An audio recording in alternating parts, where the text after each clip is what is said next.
Hey, so I had an interesting morning and afternoon. Want to hear about it? You can't say no to me because this is a recording. First of all, for the last year or so, I have been cashing in my recycling, which I had never really done before. It is interesting how, if you're a single person just collecting your own recycling, then you might think that you have a huge amount of recycling that is taking up a huge amount of space in your room. But in reality, it isn't actually that much. And when you go in to cash in your recycling, half of the people that are there are people who professionally collect, semi-professionally, people who to make an income collect recycling from the street and out of people's trash cans in order to cash it in. So those people always have a really huge shopping cart full of recycling, or multiple shopping carts, and they're carrying so much recycling. And a lot of the time it's quite a small old person who does this, so it's kind of impressive that they're even able to carry so much stuff. And then meanwhile, all of your recycling that looked like so much recycling at home isn't very much. They give you bins and you have to sort your recycling into glass bottles, plastic bottles, and cans. And when you put it into the bins, no matter how much you thought it was, it doesn't even fill up the bins all the way. So also you don't get very much money in the end when you realize that you didn't actually have any recycling. I was collecting my recycling for 4 months and I made $5. So I'm kind of thinking maybe I should just go in once a year, then I'll make $15. The only problem is even though this magic trick happens where at the recycling center I realized I didn't have any recycling at all, when I'm traveling around carrying the recycling, it feels like quite a lot. Also, this thing happened to me earlier this year where a driver wouldn't let me get on the bus with my recycling, and it's kind of hard to predict whether that's going to happen or not. So the more recycling I have, I feel the more chance of a driver just refusing to let me on the bus because it's too much of a hassle. Whatever. Anyway, I want to review Our Planet recycling in the Bayview, because before I used to go to the Pacific Super, which is in kind of I'm blanking. Crocker Amazon? Is that what I mean? South of the Excelsior, I guess. That's where I used to go. Anyway, I decided to go to Our Planet Recycling because I now live closer to it, and it's very big. The really fun thing about going there, besides the fact that you get a window into this interesting world of semi-professional recyclers, is that it's a very loud place. Everybody is sort of taking all their recycling and pouring it into bins, so that's loud. And then they take all the recycling, they pour it into more things, it gets squished, it goes into a tube, and then it just gets poured through tons of huge tubes. And basically the effect is that you feel like you're standing on the beach watching a really loud crashing ocean, because there's this constant sound of crashing glass. It's really fun and cool. Sorry, I'm just looking at my list of topics. One thing I noticed was that the sort of semi-professional recyclers didn't sort all of their stuff beforehand because they had to wait in line for so long. They were sorting it into bins while they were in line. Oh, I forgot to write this down.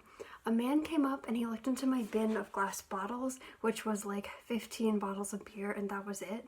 So it was this much of the bin. And he just sort of looked at it, and I think he was kind of going around and kind of picking up random pieces of recycling that people had dropped to increase his recycling haul. And so he looked at my beers, and I think he couldn't believe that I had actually brought these things, that I had taken the trouble to bring such a small amount of things. And he kind of looked at the bin he sort of almost shook it with anger, he was offended, and he was like, "Are these yours?" I was like, "Yes." Anyway, I guess he felt bad because a minute later he came back and he offered me this candy out of his pocket that I had never seen before. It was this strange orange candy wrapper, and I couldn't even tell if it was candy or some kind of cookie or cracker. Anyway, I didn't take it because I didn't know what it would taste like, but I was very touched. Another thing that happened was, as you can see, I basically look like an anthropomorphic bagel, and it's not common for people to hit on me. I think I'd mentioned in a previous video that the only time I was hit on by several men at a time was when there were fires in the North Bay and the air quality in San Francisco was really bad and I was wearing a mask. that's the only time that anyone has been attracted to me in public. However, apparently the Our Planet recycling community has a different beauty standard because, like, multiple men were very friendly to me while I was there. And the thing is, you may know that I'm gay, but, you know, I would consider myself homoflexible. And I was, like, sort of getting a crush on this one guy who was there who looked like Mad Max. I don't mean he looked like Tom Hardy, I mean he kind of did, but he also just like was extremely dirty but like kind and noble looking. And as I was sort of flailing around trying to figure out where to get bins to put my recycling in, he brought me bins.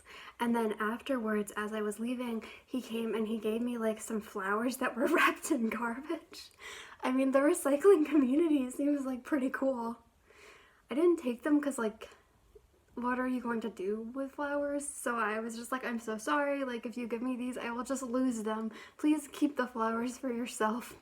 And he was like, don't worry, take them. And I was like, no, I won't. Anyway, then I went to get my cash because, like, after you turn in your recycling, you get a little, I didn't know this the first time I went to the Pacific Super, and I was very confused. They give you, like, a little sheet of paper that has, confusing codes on it, and then you have to take it to this little window where they will give you cash. So I went there, and like as I was there, I like looked at my hands, and my hands were like filthy from I don't even know, touching all the recycling and touching all the bins and stuff. I was like picking up and stacking my own bins in this really tall tower just to make myself feel like muscular and special. Anyways, so after I did that, which was a really cool experience and I can't wait to go again, but I'm gonna try to wait longer next time because, like, it was $5. Like, I can't believe I spent like a half hour waiting in line for $5. Yeah. So back in the day, between 2013 and 2015, like more than once a week, more often than I would go to church or do anything else, I would go to the Lucky Penny coffee shop, which was this 24-hour diner that was really awesome. I don't know how much space I have on my phone, so I feel like this video could end at any time. Sorry about that. So, yeah, I used to go to Lucky Penny. It was like this huge, amazing diner that was open 24 hours. Some people might consider it like a crappy, greasy diner, but like I really don't care. I liked the food, but I don't really care about food quality when it comes to diners. Like, I like going to diners because they're cozy and I kind of like watching people. And like Lucky Penny was really cool because it had like a really diverse clientele of people, like in terms of people's ages and just like, I don't know, the kinds of people that would go, like families, and like people would go alone, like friends would go. Something that always fascinated me was this disabled, I guess kind of chronically ill guy who would get dialysis at the hospital nearby, would come with his caregiver, and they would sit there and he would complain about everyone else at the hospital on dialysis and like what he didn't like about their personalities. And then his caregiver would complain about like all of her other clients in detail, which is really unprofessional but was really funny. Specifically, I remember her complaining about this guy who would like really loudly watch porn while she was cleaning his house, and he didn't even use headphones. Anyway, I always just kind of liked that they found each other because they didn't seem to like anyone else in their lives. But when she was working for him, they would go to Lucky Penny and they would just complain. Anyway, Lucky Penny closed a few years ago, and I'm just really happy that like I lived life to the fullest when I was able to go there because I went there constantly. There is at least one other 24-hour diner in San Francisco. It's called Silver Crest Donut Shop, and so I decided to go there because it's right by Our Planet Recycling and I'd never gone there. It's the fucking weirdest place. Like, I was gonna call this video Silver Crest Donut Shop, but like I don't even want anyone who goes there to find this because I am gonna kind of be a little critical. I mean, I'm not being critical, it's just like it felt like this was like a setting from a video game or something. It was just like super strange. So it's a diner and bar, which I was like, that's interesting. I recently was in Seattle on like a family trip, and every diner that my parents and I went to was also a bar, but in kind of like a hipstery way. Like, you know, it had kind of this young clientele, and they just all had like full bars as well as diner food. I kind of liked it. So I was like, is this what the Silvercrest Donut Shop is going to be like? No, it's this really weird building. You can't tell where the entrance is. It has a really old peeling sign saying, "We're always open." which I didn't totally believe because Lucky Penny had a sign like that even when they stopped being 24 hours before they closed. So I was like, But I slowly walked around. I finally found a door. I walked in and I was like in a bar. There were like 3 dudes there. I kept walking. I walked through another door and I was in a diner and no one was there except for the waitress, who acted very nervous the whole time, but I feel like I was acting nervous because I was like, what is this place? And pinball machines and an old man playing a pinball machine like so violently that like as he played it, it would like shake the walls, and like I kept feeling as if someone was somehow pounding on the door of the Silvercrest donut shop trying to get in, but it was just the man playing pinball very aggressively. So like no one was there, and I was like, are you guys open for food? And she was like, yes. And there was like the menu, but like a lot of the things on the menu they don't actually sell. So finally I figured out what to get, which for me, somebody who generally avoids eating meat and also kind of is iffy about eggs just because they taste nasty a lot of the time, I didn't really find anything that I wanted, so I just got some food to have the experience. So I sat there eating and reading, and it was definitely an interesting place. I'm glad I went, but like this was like a Sunday afternoon, so even diners that are not very popular and don't get a lot of business, you would expect to have some people there, and like no one was eating there. It was like a ghost town, so it was very weird and interesting, and I felt super awkward. And then meanwhile, sort of like on the other side of the building, or not the building, but it's like you sit at the bar of the diner, and then through this like kind of window you can see the bar where like the people are sitting and drinking in the bar. The dudes at the bar were talking about 2 subjects. One subject was how much they liked Trump, which it's kind of unusual for people in San Francisco to be into Trump, so it sort of added to my feeling that I had like somehow slipped into like another world, just because like it's not a common thing to hear people say around here. So they were talking all about how much they like Trump. Then like the other thing they were talking about was how Silvercrest Donut Shop doesn't allow outside food or drink, but they also don't allow in ice. And this guy was complaining for like 20 minutes about he wanted to bring in ice to have his drink with, but they wouldn't allow him to bring in ice. And he was like, that's not fair. Like, you're not allowed to bring in food, but they sell food. You're not allowed to bring drinks, but they sell drinks. But they don't sell ice, so I should be able to bring in my own ice. That's reasonable, but like it went on for so long that like I couldn't really believe it was real. Like I was reading a book, and like every so often I would like lose my train of thought with my book, and I'd start listening again, and the guy would just like once again be like, excuse me, like I understand not being able to bring food or drinks, but I should be able to bring in ice. And like there he and his friends sat and talked.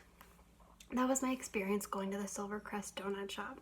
I'm just super curious, like maybe a lot of people go there at night after like partying or something like that. I mean, I can't believe, I'm sorry to say this, but like I can't believe that Lucky Penny had to die and like this place still lives, because like, you know, Lucky Penny wasn't like the most popular restaurant in the world, but like there are always people there, and like I'm just like, what is keeping the Silvercrest Donut Shop afloat?